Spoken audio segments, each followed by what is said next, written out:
Hi everyone. Vision boards.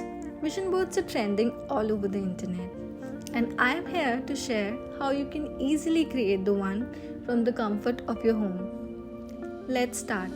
Head to the Pinterest or any browser and search for the images that represent your 2025 goals. These will go on your vision board. Now open Canva, click on design and select custom design. Set the width to 1080 and height to 1920, perfect for the mobile settings.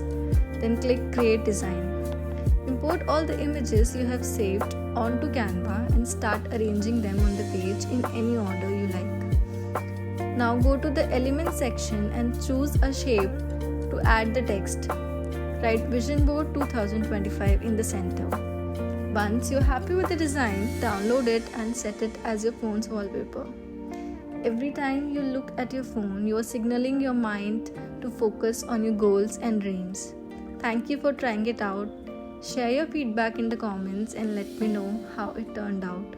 Catch you later.